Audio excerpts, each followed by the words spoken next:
and good morning to all of my dear students. Welcome this new video lecture with your KCR ma'am, and the topic is what? Force and laws of motion, next part. जैसे कि आपको पता है बेटा, हमने हमारे last part में किस चीज़ों के बारे में देखा था। शायद मैं वो चीज़ें यहाँ पे डिस्प्ले भी करूँ, लेकिन मैं चाहती हूँ कि आप पहले याद करो लास्ट वीडियो लेक्चर में हमने किन टॉपिक के बारे में देखा था। कुछ याद है? यस, राइट, बोलो। Friction force, drag force, balanced force and the unbalanced force. Yes, right, जो कि force and laws of motion के ही कुछ पार्ट्स है। तो चलो बेटा, हमने जिन फोर्स के बारे में पढ़े थे वो फ्रिक्शन फोर्स, जो कि आपको पता है जब एक बॉडी किसी दूसरे बॉडी के ऊपर में रफ होती है तो उसे कहते हैं फ्रिक्शन फोर्स। फ्रिक्शन फोर्स जिसका एक अच्छा सा एग्जाम्पल भी मैंने आपके सामने रखा था, ताकि उस एग्जाम्पल को देख के आपकी आइडिया भी क्लियर हो जाए।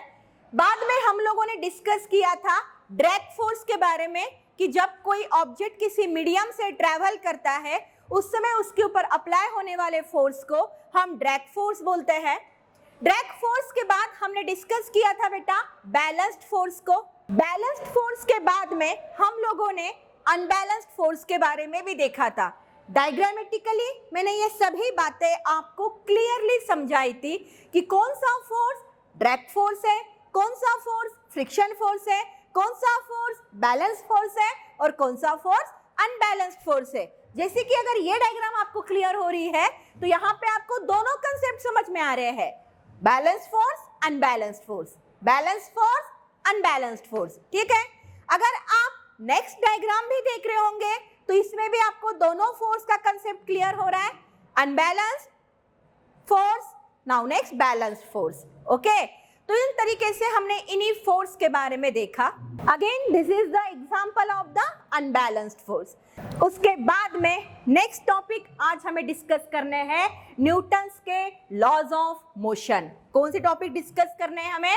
Newton's laws of motion. Who is this? Yes, sir Isaac Newton, जिन्होंने अपने बहुत सारे लॉज क्लियरली आपके सामने एक्सप्लेन किए हैं, जिनके बदौलत ही हमको लॉज ऑफ मोशन के बारे में पता है। First law of motion, second law of motion and the third law of motion. चलो बेटा कंटिन्यू करते हैं न्यूटन्स के लॉज ऑफ मोशन से। आज का हमारा ये video lecture with your KCR ma'am. सबसे पहले न्यूटन्स का first law of motion. Newton के फर्स्ट लॉ का क्या कंसेप्ट है? न्यूटन ने अपने फर्स्ट लॉ में क्या बताया है? हो सकता है शायद आप में से कुछ लोगों को इसके बारे में अच्छे से पता और कुछ लोगों को ना पता, तो कोई बात नहीं, हम है ना, तो हम उन प्रॉब्लम्स को यूं ही सॉल्व कर देंगे। चलो, न्यूटन का पहला लॉ ये कहता है कोई भी बॉडी ये तब तक रेस्ट पोजीशन पे रहती है जब तक कोई हम इसके ऊपर एक्स्ट्रा फोर्स लगाते नहीं। ये तब तक बॉडी रेस्ट पोजीशन में रहेगी, या फिर कोई भी बॉडी ये तब तक मोशन में ही रहती है जब तक उसके ऊपर कोई एक्स्ट्रा फोर्स अप्लाई नहीं होता। So in short the first law of Newton stated that the, yes बोलो, क्या कहता है बेटा? एवरी बॉडी, तो न्यूटन का फर्स्ट लॉ ये कहता है बेटा every body continues in its state of rest और in motion unless compelled by the net external force act on it। हर कोई बॉडी एक तो तब तक रेस्ट में रहेगी जब तक उसके ऊपर कोई एक्स्ट्रा फोर्स अप्लाई नहीं होता, या फिर तब तक वो मोशन में रहेगी जब तक उसके ऊपर कोई दूसरा फोर्स अप्लाई नहीं होता। So every body continues in its state of rest और in motion unless compelled by the net external force act on it।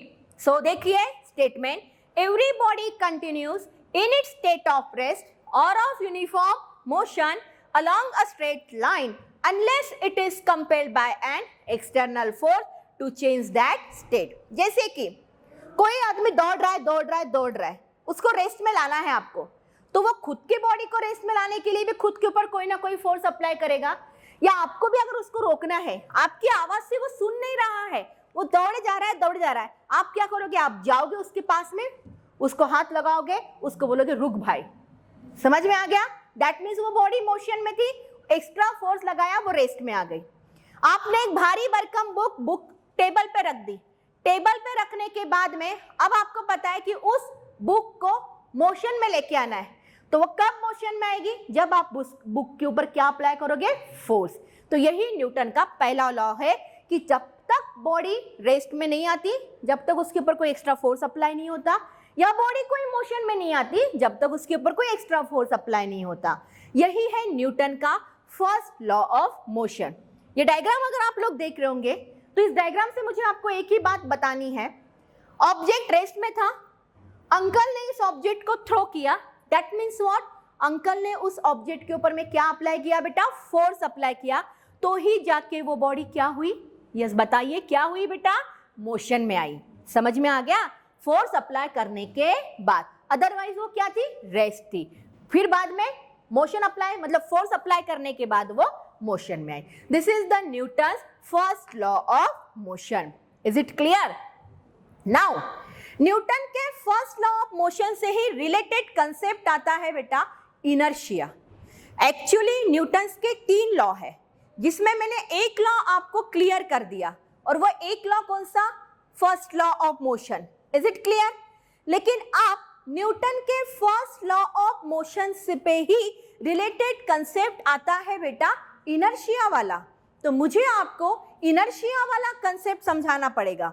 And then we continue the Newton's second law of motion and the Newton's third law of motion. So first of all we will see about the inertia. So, inertia is that property of a body by virtue of which the body is unable to change its state of by itself in the absence of external force. Unable. Point to be noted. To change its state of rest by itself. That means what? Actually, इस definition के through आपको क्या बताने की कोशिश की है वो ध्यान से सुनिए। लिसन हियर केयरफुली बेटा। इनर्शिया ये बॉडी की वो प्रॉपर्टी है जिस प्रॉपर्टी के चलते हम अनएबल है टू चेंज इट्स स्टेट। हम हमारा स्टेट, जो कोई भी स्टेट रहेगा हमारा, एक तो रेस्ट वाला या फिर मोशन वाला, हम खुद होके अपने उस स्टेट को चेंज नहीं कर सकते, उसे हम लोग कहते हैं inertia. What is that? That is a inertia.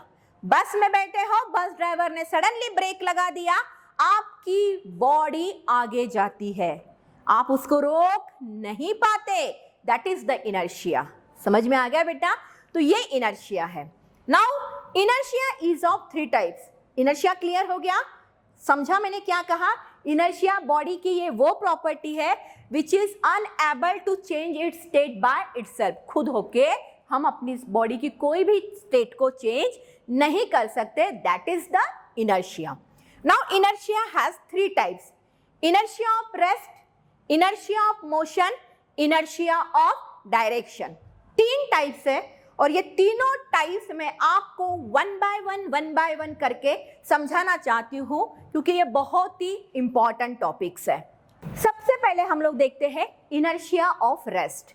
Inertia of rest, it is the inability of the body to change its state of rest by itself. ये बॉडी की वो इनएबिलिटी है कि जिसके चलते बॉडी अपना स्टेट ऑफ रेस्ट खुद होके चेंज नहीं कर सकती। मैं इसको आपका एग्जाम्पल शायद कभी किसी वीडियो लेक्चर में बता चुकी हूँ, कारपेट वाला। अगर आपको याद है तो वेल एंड गुड, और अगर नहीं है तो कोई बात नहीं, मैं हूं ना, ठीक है। तो उस एग्जाम्पल में मैंने आपको बताया था, जब हम लोग बेड, बेड्स पता है ना, जनरली समर सीजन में मम्मा का एक ही काम होता है, पुराने गद्दे उद्दे निकालती है और धूप में सुखाने डालती है। धूप में सुखाने के बाद में जब मम्मा उनको वापस ले आती है, एट दैट टाइम मम्मा उन बेड्स को बैट से बीट करती है। तो जब मम्मी बैट से बेड को बीट करती है, at that time dust particle नीचे गिरने लग चालू हो जाते हैं। That is the inertia of rest. तो ये बॉडी की क्या थी, बेड की क्या थी, इनएबिलिटी, कि वो डस्ट पार्टिकल खुद होके नहीं निकाल सकी। लेकिन जैसे ही बेड के ऊपर मम्मा ने बीट करना चालू कर दिया with the help of the bat, yes what happened, all the dust particles क्या हुए, सभी बाहर आ गए। सो ये है first type inertia of rest. So let's see here. Example, a book lying on the table will remain at rest until it is moved by the some external agency. Yeah, right, very good. एक book table पे तब तक रहेगी जब तक कोई external force उसके ऊपर अप्लाई नहीं होगा। और एक भारी भरकम बुक आप किसी कपबोर्ड में रख दो, 5 महीने के बाद 6 महीने के बाद देखो वो वहीं रहेगी, क्योंकि उसको किसी ने हाथ नहीं लगाया, किसी ने उठाया नहीं, किसी ने कोई एक्सटर्नल फोर्स अप्लाई नहीं किया। यही बात हमें न्यूटन का फर्स्ट लॉ बताता है कि कोई भी बॉडी ये तब तक रेस्ट में रहती है जब तक उसके ऊपर कोई भी फोर्स अप्लाई नहीं होता, और यही कहलाता है इनर्शिया ऑफ रेस्ट भी। बाद में लास्ट में मैं आपको इन दोनों के बीच का एक कंक्लूजन वाला पॉइंट बताऊंगी। It's a very important. Okay, चलो नाउ सेकंड एग्जांपल ये कह रहा है when a carpet is beaten by a stick. जो मैंने अभी करंट में आपको एग्जांपल दिया, when a carpet is bitten by a stick, the dust particle fall off vertically downward once they are released and do not move along the carpet and fall off. Yes, एक बार आपने carpet को बिटन कर दिया with the help of the stick, all the dust particles what happen? नीचे गिर जाते हैं और फिर वो बात फिर से वापस गद्दी में नहीं आएंगे जो नीचे गिर गए हैं। तो वो तो नहीं आएंगे, वो मैटर नहीं करता, लेकिन ये मैटर कर रहा है कि कोई भी ऑब्जेक्ट रेस्ट पोजीशन पे है तो वो रेस्ट में ही रहेगा। कब तक? तब तक जब तक उसके ऊपर कोई फोर्स अप्लाई नहीं होता। Is it clear to all of you? Yes, very good. Now let's see here, ये एक एप्पल का पेड़ है।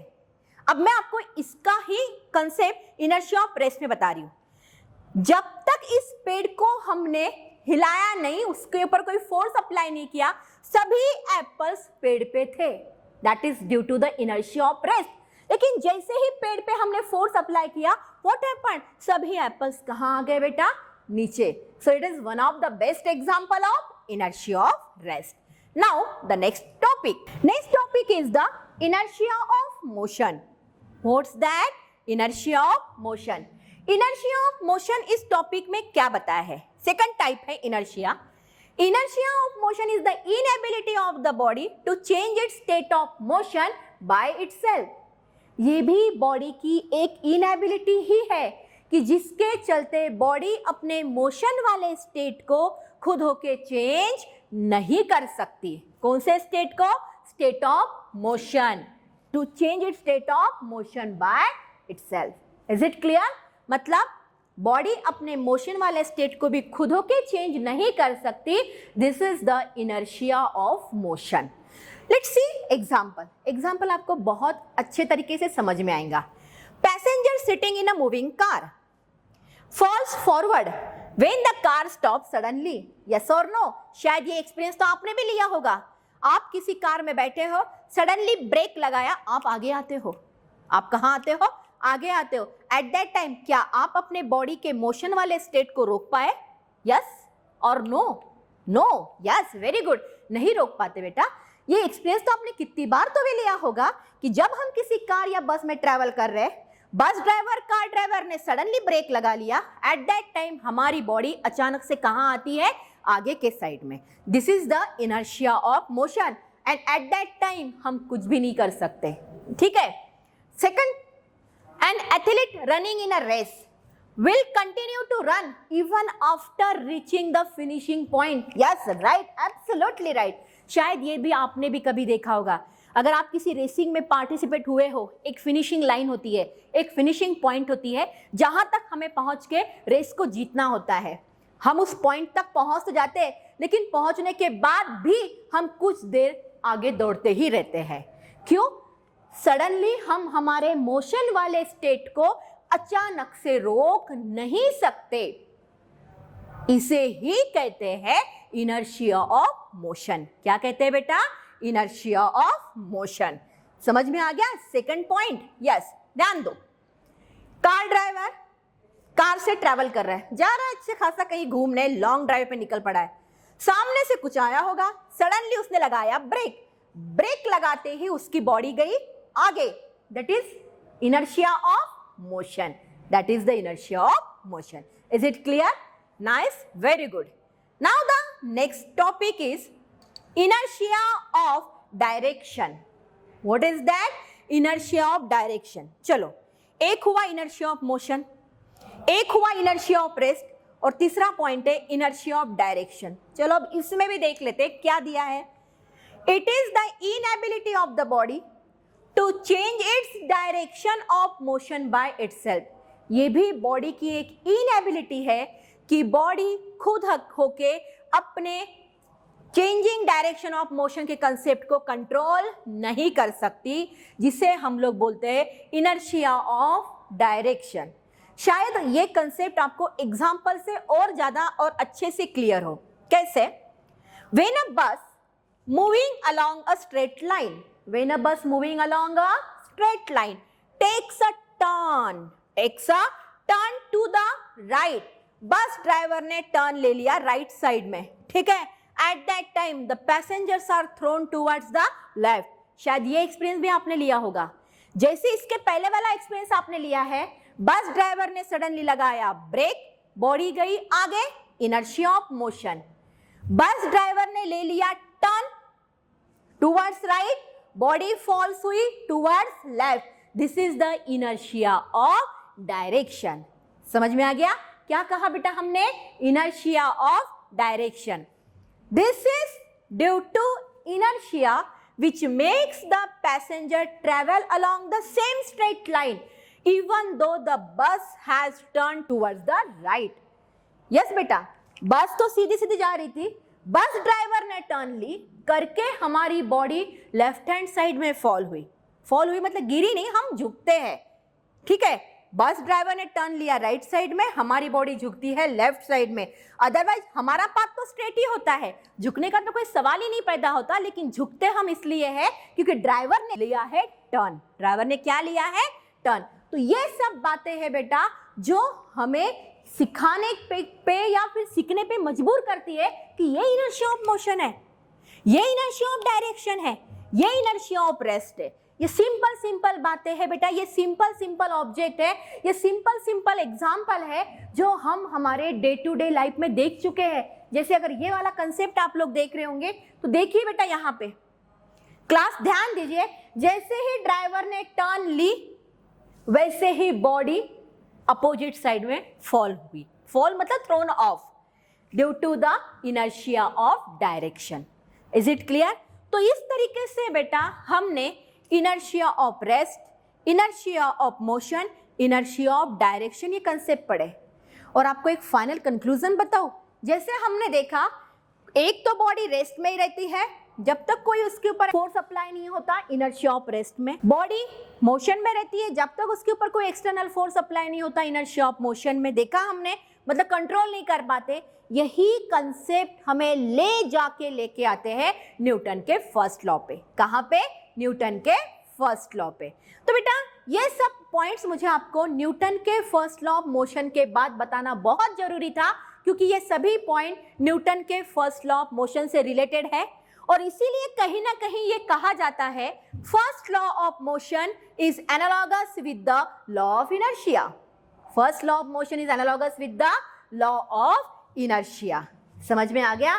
तो ये एग्जांपल इनर्शिया ऑफ डायरेक्शन के लिए. तो इस तरीके से बेटा आज के इस वीडियो लेक्चर में मैम ने आपको सिर्फ 2 पॉइंट्स क्लियर करवाए. पहला न्यूटन का फर्स्ट लॉ ऑफ मोशन और दूसरा इनर्शिया. लेकिन उस इनर्शिया में मैंने आपको सभी टॉपिक्स के बारे में बताया. इनर्शिया ऑफ मोशन क्या है, इनर्शिया ऑफ रेस्ट क्या है, इनर्शिया ऑफ डायरेक्शन क्या है. ओके, इन टॉपिक्स को एक बार अच्छे से पढ़िए, नोट डाउन करके रखिए. इनमें कोई डाउट आता है, इनमें कोई कंसेप्ट नहीं समझ में आता है तो बिल्कुल घबराइए मत, हम हैं, आप हमसे पूछिए. ओके, नए कंसेप्ट के साथ और न्यूटन्स के नेक्स्ट लॉस के साथ मिलेंगे आपको हमारे नेक्स्ट वीडियो लेक्चर में. टिल देन बाय बाय बेटा एंड टेक केयर.